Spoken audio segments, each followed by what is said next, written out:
walk you through just a few things on Canvas that I found super helpful and that I kind of deduced down to being um, some of the things I wish I knew when I was starting Canvas.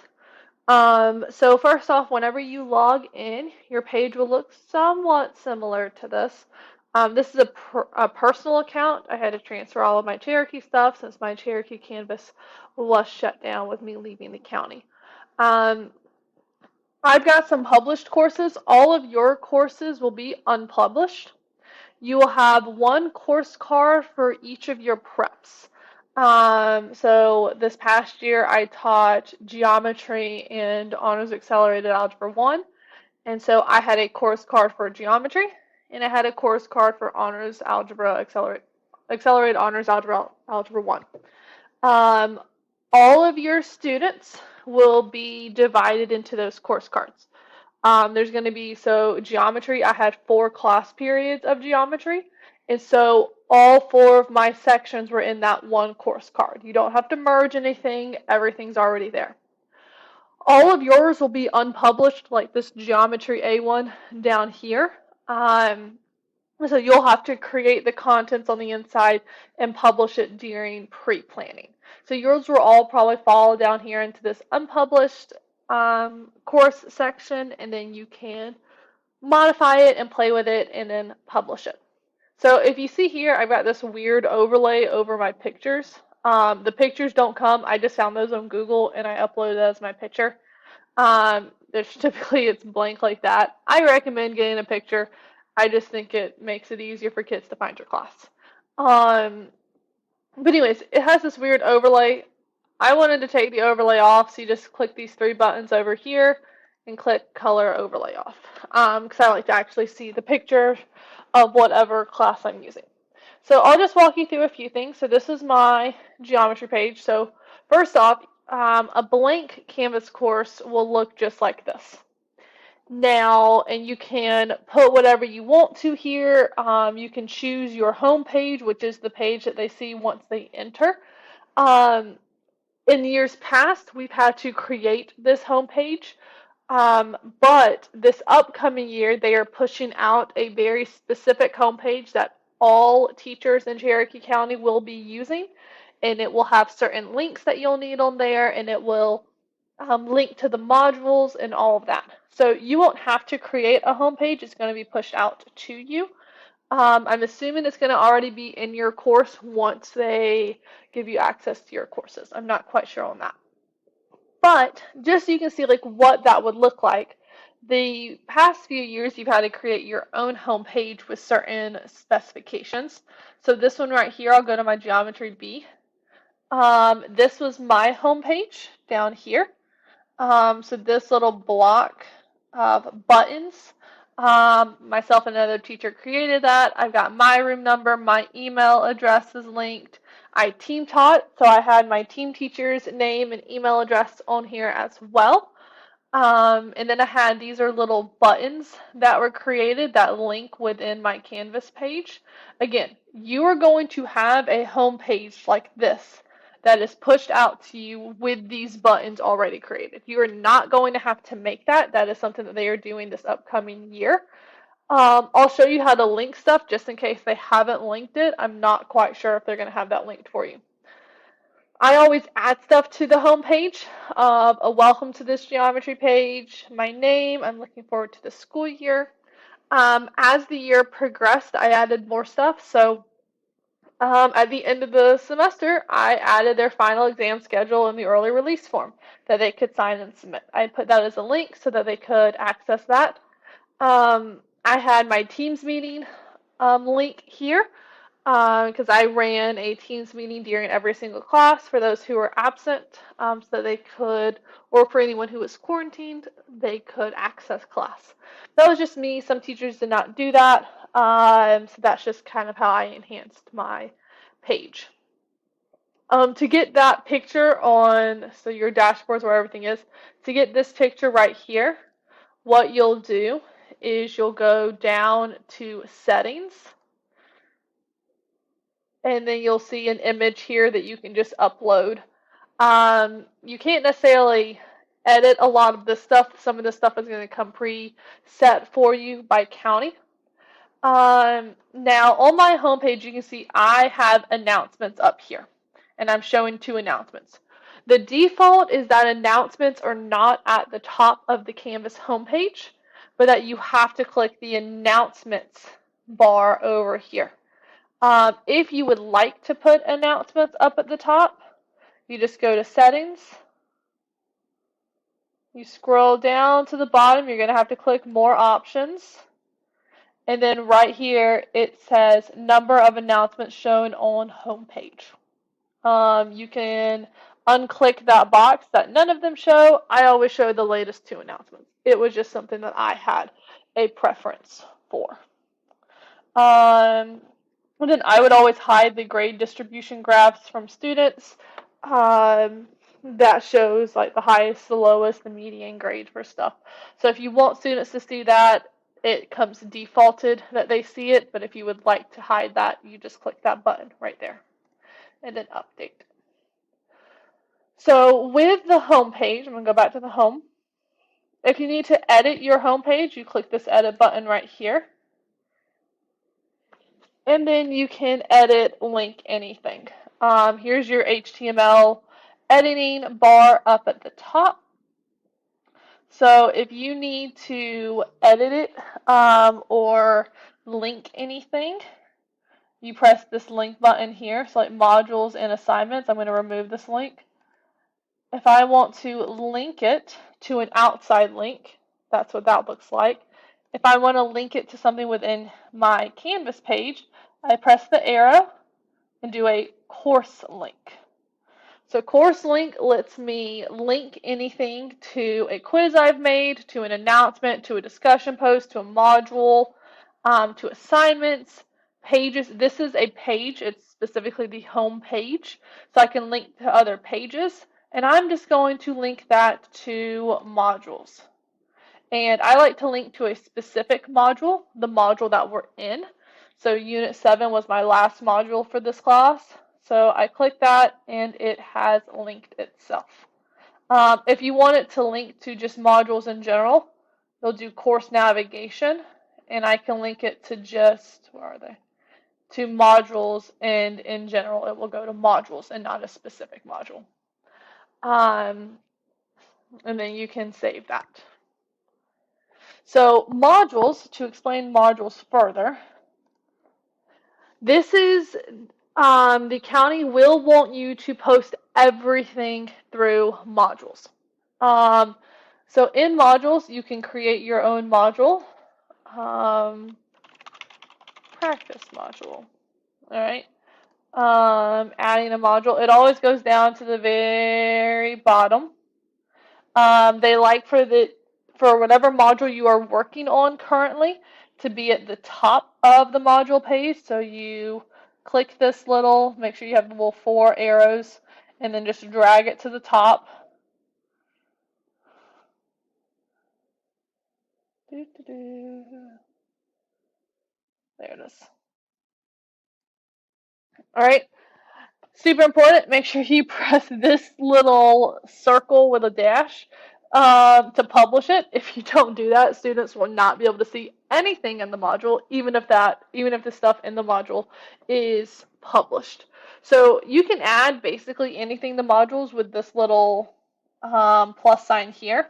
I can add specific assignments so they can click on it and go straight to the assignment. You can add a quiz where they click on it, go straight to a quiz. File, pages, you can add a discussion where they go straight to the discussion. What I always did is I added pages. And a page, to me, was the best way to organize my information. So what I did, I'll show you an example of a page. So I created pages. They're right here. This means it's not visible to students. They can still access my pages, but they have to access the pages through modules. So think of modules as like the overarching thing, like the overarching folder, and pages are little files within the folder. So I created pages. So you click pages, it automatically shows you your home page, and and then you click view all pages to see what else you have. Again, you're not going to have any of these because you will be starting from scratch. And so what I did, I'll just go to this right here, April 12th. All right, I would create a page. I would have an announcement at the top. I would have whatever unit packet that we were working on. I get all of their notes for them. And then I told them what pages were their blank notes. If I wasn't doing a packet, I would link their blank notes here. Created their completed notes, I would link that, list their homework, and then I would post the videos. Obviously, since this is now a personal account, this link is not going to work, as this is just a copy of my professional one. So you can really do whatever you want to with that. So adding a page, naming it up here, and then typing whatever you want to. You can do course links. To add a file, I was never great. You can upload images to here. You can upload a document or something that's already within the course. So if you wanted to have that PDF link, you click upload document, upload file, and then you just find something on your Canvas page.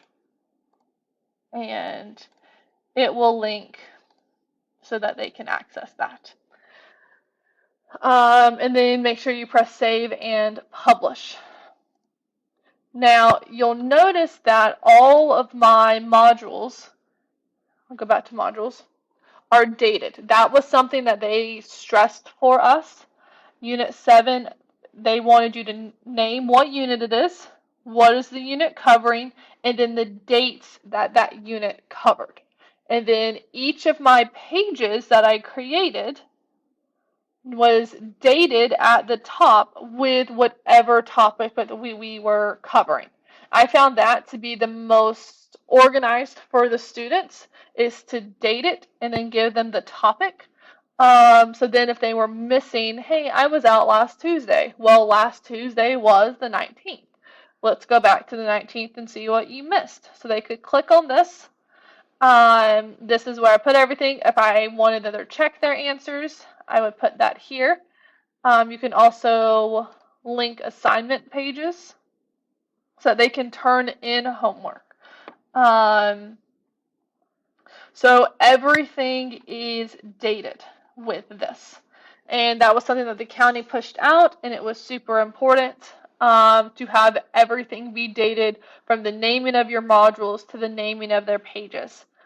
Some people did pages weekly, so they would have April 12th through April 17th as one page and put all of that week on one page. I wasn't a super big fan of that. I liked pages, one page per day. That's just really a preference on you. If you want one really, really long page that has 5 days worth of information, or just have a lot more pages per, so that there's one per day.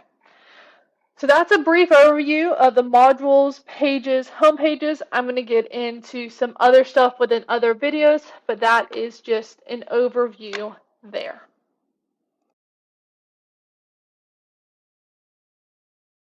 All right, now I'm going to look at creating an assignment. So as you can see over here, the only things that students can see are your homepage, announcements, modules, grades, and conferences. Everything else the county wants turned off because, again, they only want students accessing any information through modules. So in order to get an assignment, to create an assignment and publish an assignment, you'll click on your assignments because you still have access to all of this. And Cherokee County does 2 different groupings. They do formative assessments, which is 40% of the total. That is your homeworks, your knowledge checks, your quizzes, anything like that. Down below, you have your summatives. So it's 60% of their grade. That can be test, major projects, anything that's showing a summative information over a unit or course of study. It's also where our final exam went into. So that is what the summative. And then I had online assignments because I had so many kids taking quarantine stuff, taking stuff at home. So I had a lot of online versions that I then transferred into the gradebook. So you don't have to worry about that. But creating an assignment, if you notice, all of these have those numbers in front. Those are dates. Another thing that the county was really, really trying to push out was that everything needed to be dated. So I have 1-5, January 5th. First semester, I actually typed out like Jan 5, or it would really be like August. And it just took up too much space, so I then just shorthanded to 1-5 and told my students that was the date. So it's basically the date. It was either that's the date it was assigned, and then there is a different date for due date. As I left all of my assignments open until the end of the semester. So what you're doing here, so you create an assignment, whatever you need to name it, 6-11. I don't know why I did 5. 6-11, that's the date right now. Test assignment. I would always give a description here. Like I said, we did packets of information, so I would say like what pages they were turning in, or if it was just another assignment, I would link the assignment. Turn in the following assignment. So I would go and do an upload a document, and I would upload whatever assignment they were supposed to turn in.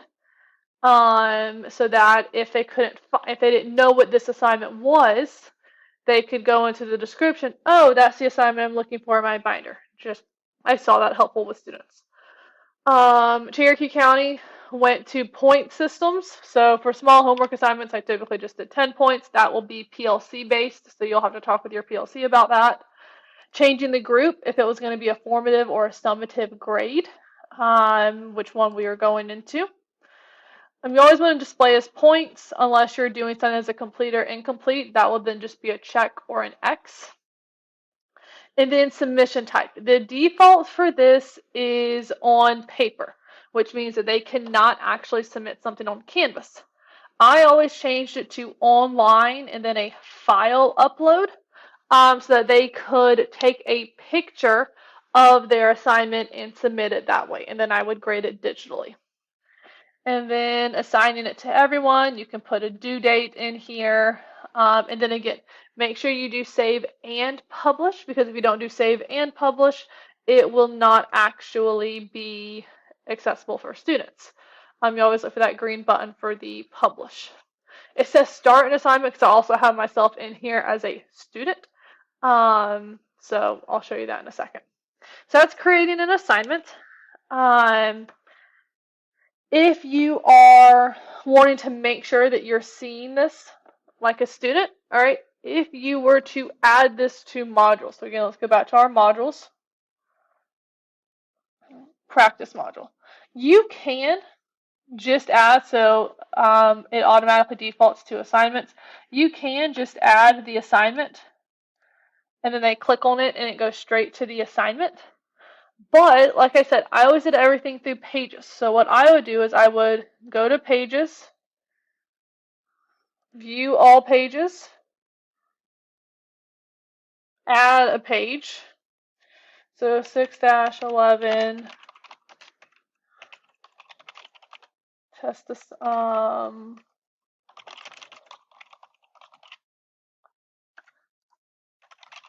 please complete and turn in the test assignment here.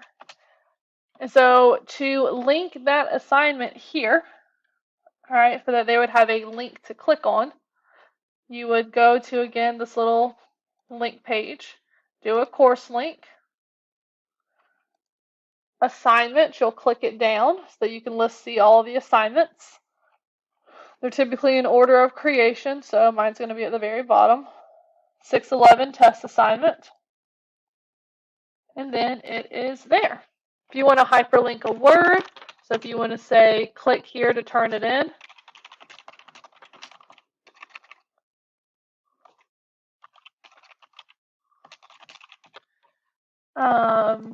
you just highlight it and then click the assignment. So this is on a page, right? Remember, this is a page where I've linked the assignment. Save and publish. So instead of, so if I go back to modules, which is where everything has to be housed in modules, instead of having the actual assignment, all right, I would instead click the plus arrow to add something, go down to pages. I would find that 611 test page that I have, add it. All right, so you can see here, if it's just that little document, that means it's a page. If it's the little document with a pencil, it's an assignment. I'm going to take off the assignment now. So you click these three little dots, you can remove it, or you can even, I'm going to move it down below. I am going to increase the indent. Press those three buttons, increase indent, so you know that that test assignment goes with this test assignment explanation. Now, students can click that or click the test assignment explanation and find the link. I would do one or the other. I would not put it both places. That can get confusing. Again, I liked just pages. Now, if you're ever unsure on, okay, can students see this? All right, something really cool in Canvas is called Student View up here. So I went to the home page, Student View right here. So now I'm seeing everything like a student. So you can see all the to-dos because I haven't seen anything as a student yet. So if I wanted to go to modules from the home page, I could click here to go to modules, or I could click the left sidebar. So now I'm at modules, and now I see practice module. It's published, so I can see it. So I could click here, test assignment explanation. This is a page, so this could have a lot more instructions. This could also have a video with instructions on it. And then I can click here to find that assignment and start the assignment. So you're seeing what a student is seeing here. They can also, if you choose the option of just linking the assignment underneath it, they can click straight there and it will take them to their assignment. More of a personal preference, whichever one you choose to do with that. So that's student view and with creating an assignment. Next up is going to be creating a quiz. Creating a quiz. Creating quizzes for math can be quite frustrating, simply because of the math type, but we'll go to quizzes. See, I've made quite a few quizzes already since I pulled a lot of these over. I'm going to a quiz here. Because this is a personal account, I did not get the option of their new quizzes. There is a new format of quiz. I never used it, and whenever I talked to some of the other people, they didn't find it as easy as the old set of quizzes, so I always just used the original. So we can give it a name, we can give it some instructions. I would use quizzes sometimes even for checkups. So I would put them at lower values of weight and points. So they could be like a little graded checkup because it does grade automatically.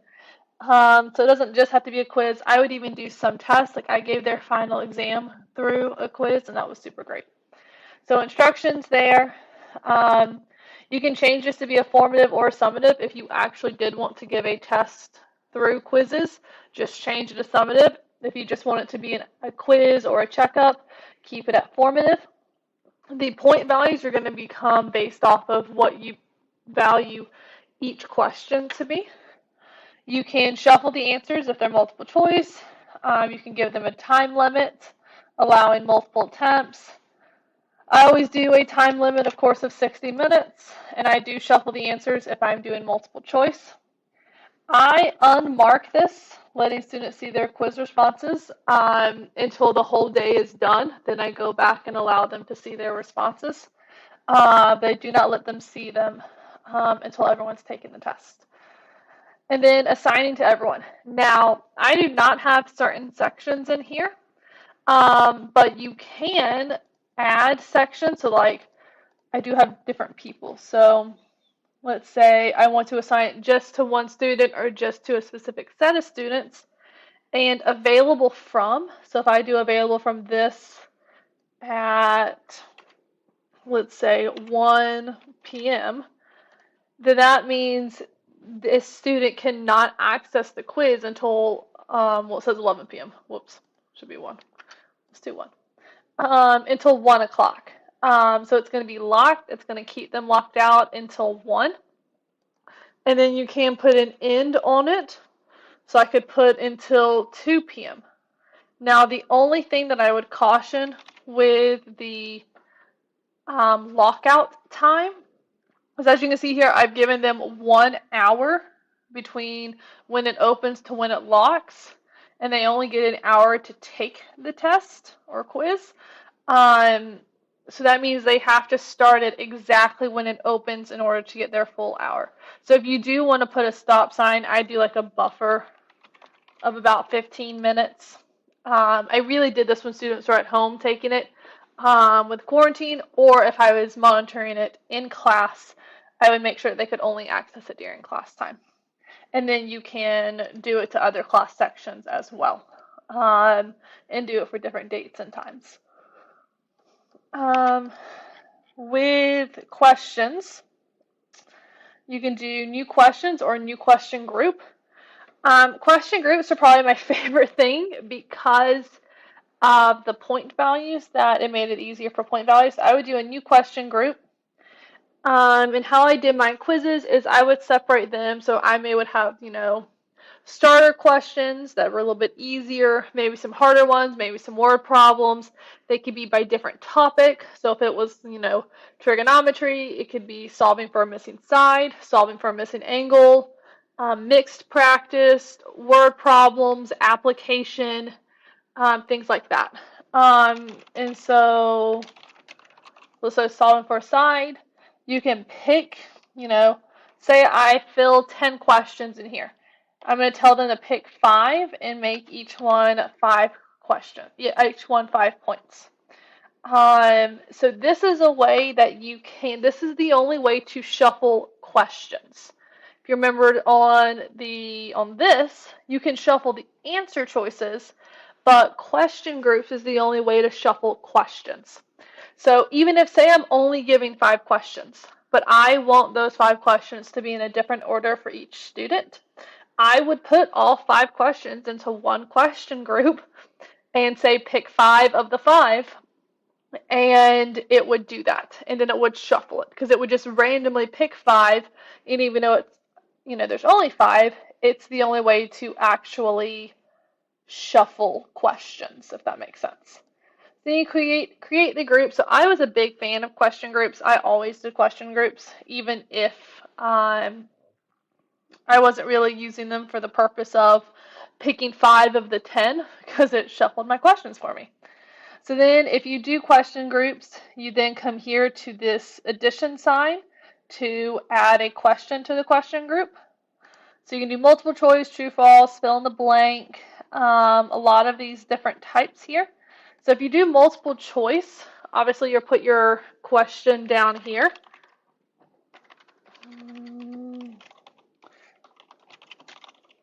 If you needed to insert an equation, there's 2 different ways and 2 different formats in inserting an equation. There's this little square root x right here to insert a math equation, and you can type in here square root of 3 plus 3 over 7. That's not an equation, but we'll go with it. You can do that, or sometimes people have trouble with that one, transferring in other people's computers. So you can also go to Tools, Apps, You may need to press view all. I actually may not have all of the ones. Again, this is a private one. So let's see if I do have. I don't. There is another one underneath the apps that you will see on yours. Again, I'm not going to have that because this is a personal one instead of the school one, but there is another one underneath apps that's a different type of equation, and it's really just going to depend on what you're more comfortable with. You can insert an image. So if I were to upload an image, let's actually find a math image. So what I would tend to do if I was giving a test online is I would have the questions snipped like this and saved to my computer, questions 1 all the way down. So then I would click that image, open, and submit. So then I don't have to type in the question. All I have to do is type in the answer choices, and so then it's just one picture. So that's one way to do it. That was the easiest way for me. So when you're typing in your answer choices here, it's going to give different things. To change, so the default is the first one's always your correct answer. To change that, all you do is you come in and you click a different correct answer to change where the correct answer is. That's super important to do if you don't shuffle the answer choices so that the correct answer is not always the first one. So that is an option. Now, if you wanted to insert an equation down here for an answer choice, what you would have to do is come over here to this little pencil, click it, and then opens a text like this. You would find the insert equation, plus square root of 4. You would have to press done, and then it would input like that. So that's if you need to do an equation. Same thing for a picture. If you're having picture answers, you would have to go into here, edit, insert image, upload image, and then you can just pick one, whatever you have saved. And now, again, press done. You now have a picture as an answer choice. So there's different ways you can type it, equation, picture. Super, super important with this, you must click update question for every single question. If you do not click update question, like if you just come down here and press save, it will not save this question.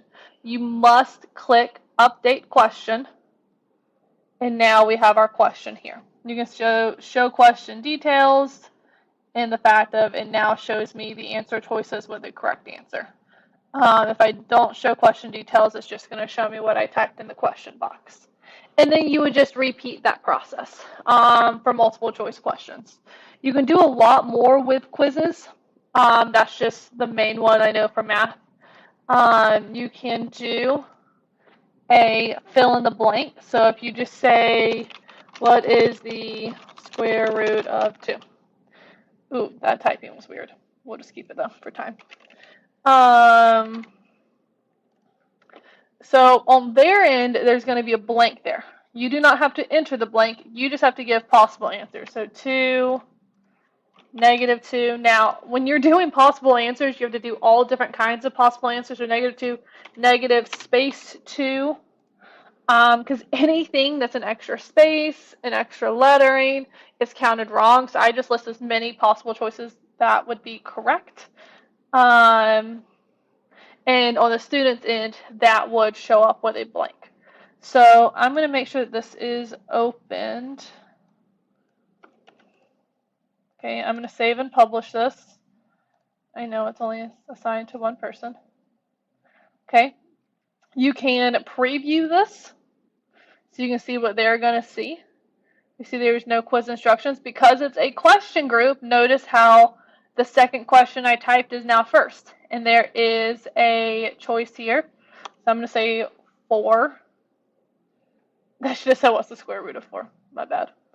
I'm going to click this one. Answer choices are shuffled. As you can see, because I did not actually have 5 questions in that question group, it just starts repeating questions. So you definitely need to make sure that you have if you, however many questions you're telling it to pick, make sure you have that in there. Now let's say submit, and see, this is a preview draft version of the quiz. Correct answers are hidden, but it does tell you which ones are incorrect and unanswered.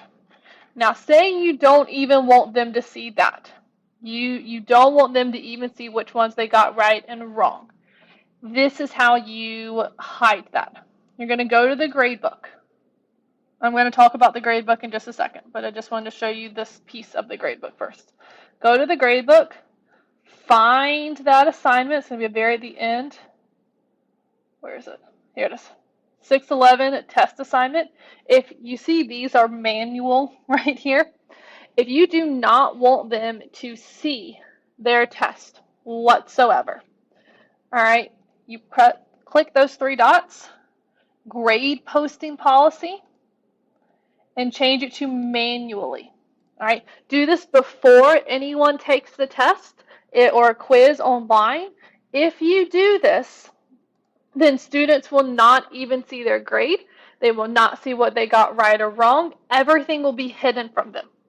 So this is a way to keep students from first period telling kids in 6th period, hey, I got these right, and sharing anything like that. And then to post that, you just change it to automatically and you press post. So you would change it to automatically, save, and then you would, there's no grades to post, it's not mistaken it. That section right here, no grades to post, would be the word post grades. So you would change the grade posting policy to automatic, and then you would post the grades right there. But again, go to manually right there. This keeps them from seeing anything, and you can look at the grades without them seeing it just yet. So I found that to be super helpful. All right. Up next is going to be all about the gradebook and what to do with this. So now I'm going to look at the gradebook and different things you can do in the gradebook with the grades and so forth. So in the gradebook, this is the default setting of things. So one of the first things I always do in the gradebook is I scroll over to the very end, because by default the total's at the very end. Well, I like seeing the total next to their name once I go to the gradebook. So I come here to the total, press the little button, and move to front. I recommend you do that. It makes it so much easier to see student name and grade, seeing where they stand. So then, what I also like to do, so gradebook, there's different views here. I would just keep to this view. The individual view is really weird. View. You can arrange your assignments. I do assignments named A to Z, and that's primarily because I have mine numbered 1-5, 1-11, 1-12, and so forth, so that it's much easier for me to find them, because then I make sure that they're arranged by date. I keep my unpublished assignments in here. So that means any assignments I've created but have not let students see, they would be listed in the gradebook. Just the students wouldn't see them just yet because they're unpublished. You can take that off if you'd rather those not populate into your gradebook. But I do, for filters, I have assignment groups and modules because that's all I have. Like I have the assignment groups being formative versus summative and online, and then the different modules. You will also have a filter that's sections. So I would put, I'd click to make sure that you have filters and have the section filter on, because sections is going to be your class periods.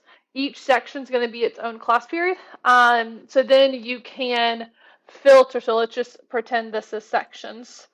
You can then filter by section and look at second period, sixth period, fifth period individually. Um, so that's super helpful. If you want to pull up a student, just one student's grades, and you want to keep it in this format, you come to the search bar and start typing in their name. And if you notice, everyone except for the person with that name pops up or goes away. And so just who you've typed in pops up here. I do this whenever I'm calling students to my desk to see their grades. I'll type in their name, call them up, so then I can look at their grades with them and say like, hey, this is where you're at. These are the assignments you're missing. So then they are only seeing their grade and no one else's. So that's again in the little search bar right there. Something else with this will become automatic. If they are missing something that they actually had to turn in, so say this was something that they had to turn in, if it's something they actually have to turn in and you have a due date listed, Canvas will automatically mark it missing if they have not done it by the due date, and Canvas will automatically mark it as late if they turn it in late. Now, if it's something they are turning in person or a test that they are taking in person, these filters do not automatically populate. So what I would do, especially on a test, if someone was not there on a test date and I've entered everyone else's test grades, I do mark that as missing, just so that comes up as a missing assignment on the student and parents page. Something else cool you can do within the gradebook setting is these little buttons right here. It says message students who. So I use this a lot. Message students who. You can do haven't been graded, scored less than, scored more than. If it's something they have to submit, it can say have not submitted yet. And so I would send these messages out. So scored less than, I typically scored less than a 2 if they didn't do it. You can change the subject to did not complete Unit 3 test and message them. Now, in yours, there will be a little button down here that will say include observers. After you've typed your message, click that button of include observers. Because then if you have a parent who is following a student on Canvas, they will get this message as well if you click include observers. It saved my life exponentially to be able to send one email to all students who hadn't completed an assignment.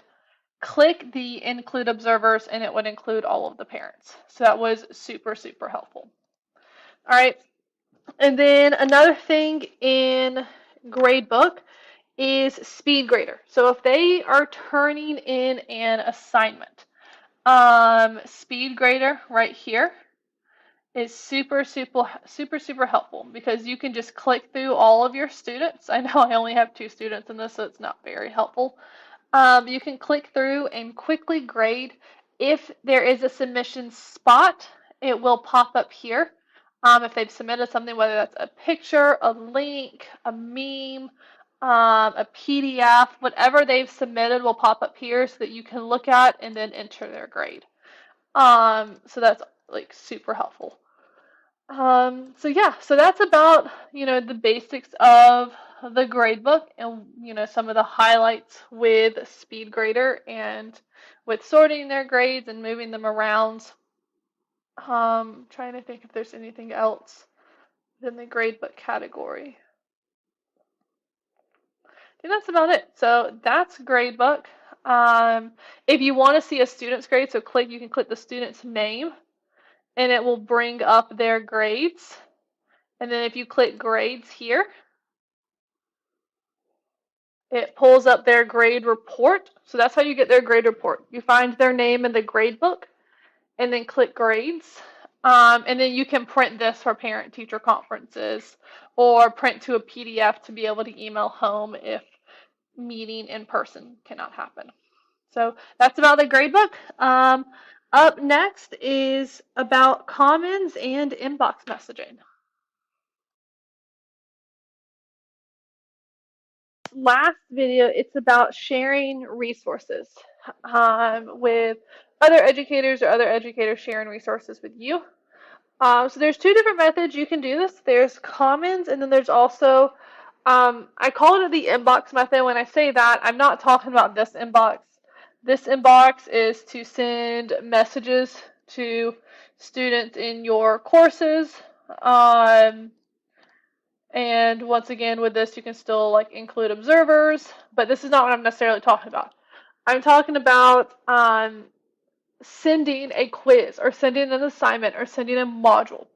So first off, if you wanted to send something to someone, so let's go to my geometry course, let's go to quizzes.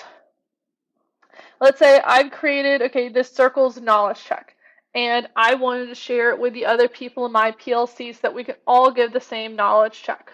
What I would do is I would press these three buttons, and then you see a send to. All right, copy to is copying it to another Canvas course that you have. So say you had a support class and you wanted to give them that same knowledge check as a ticket out the door. You could copy it to your Canvas courses.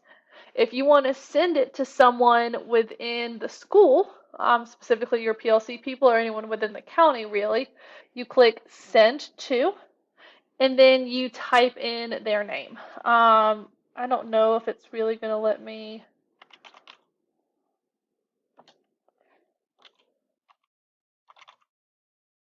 Yeah. So it'll only populate those who are within Cherokee County. And again, because this is a personal account, I can't really do anything. You can send it to someone. You can send it to as many people as you need to. It's a really fast way to share what you created. That can be a quiz. It can be a full module. I'm pretty sure you can send full modules. Yeah, send to. You can also duplicate modules, but you can send modules, you can send assignments, you can send pages. If you go to pages, view all pages, send to. That's what you can send it.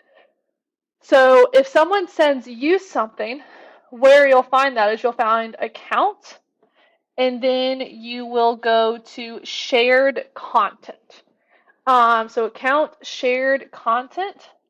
It says no content has been shared with you. Obviously, this is a personal account, so I'm not going to have anything shared with me. But this is where that would show up. And you'll have buttons to preview, to download, or anything like that into your course if someone has sent it to you. It's a lot faster than putting something into Commons, but this is one option. Another option to share material is to send something to Commons. Like anything else, again, I'll go to another quiz. I have a share to Commons button. And so what Commons is down here. Commons is a resource of people in a whole bunch of different areas who use Canvas who have published resources. There is a Cherokee County specific tab, and then there is just a Canvas in general for other people who use Canvas. There's so many things in here that you can choose from and that you can find that it's super, super helpful. There are modules, there are quizzes, there are discussion boards, there are full courses that you can pull information from. So let's see if I can find, let me just do parallel line proofs. Okay. And you can, so look at this one, proofs involving lines and angles quiz. So I would click that if I wanted to preview it real quick to see, is this something that I would want to use? I can see their questions that they have used. This is a quiz. So obviously it will come in quiz format. If I decide I like it, then I import or download. It's going to ask me which course do I want to send it to. Let's send it to Geometry A because this would be a Geometry A. And then I could import it into my course. So as you successfully start the import, it may take a little bit to see it in my course. But I mean, you can do this with just about anything. Again, this could be, sometimes it's a quiz, sometimes, look, here's a full module. Unit 1 module. And then you can see it will, well, I'm actually not sure. Let's see what a module looks like. I've never imported a module. So we'll take that to Geometry A, import that into the course. And so if you've shared something to Commons and that's how you want another teacher to take that from you, then you'll need to tell them the name of it, the exact name that you named it, and then a picture. So I'll show you what it looks like to share something to Commons. Let's go to Geometry. I'll do that same quiz. So if I wanted to share this knowledge check, share to Commons. Who can use this resource? Only me, all of K-12 free for teachers, which is what I'm doing right now. Public, which would be any Canvas operator, whether that's free or school. And you will have another one that says just Cherokee County if you just want to share it with Cherokee County folks. All right, content type, template or open textbook, that's a new thing. It's not a requirement. You will want to say if it is a copyrighted material or source that you have bought, or if it is just public domain. You'll want to name it, give a brief description. You do have to pick an image. Your image doesn't have to have anything to do with it, but it is a really good identifier. So if I say, hey, my quiz is called Circles Knowledge Check 2, and there's a picture of a bunny, it would be really easy for them to find because they type in that name and they find the picture of the bunny. And then, of course, change the grade level to 10th grade since this is geometry. And then you would click share. And you could see all of that. So now let's see, what does this look like in Geometry A? Because this is where I sent my material. So Unit 1, Proofs and Parallel Lines. I'll publish that. Oh, I guess nothing came with it. Quizzes. You can see my quizzes is right here. I can edit it. So if I don't like this description they gave, if I don't like the name, I need to put a date in front of it. But the thing that you will always have to do when you do this, so editing this before you publish it, is you'll need to scroll down, and this is the same for if someone sends you something. It will automatically create a group that's called imported assignments. You have to manually change that to either be in the summative or the formative category. I did not create this Canvas page, or I haven't formatted it to have other assignment groups, but you have to change it from imported assignments to formative or summative. And that does not matter if someone sends it to you through the shared content inbox message or through Commons. And then, of course, you can change these settings as you would like. So that's all about sharing content, whether that's through the inbox shared content or through Commons. So that's about all of my most important Canvas knowledge that I can think of. Hopefully this video is helpful for you in seeing where you need to go from when. So let me know if you have any other questions.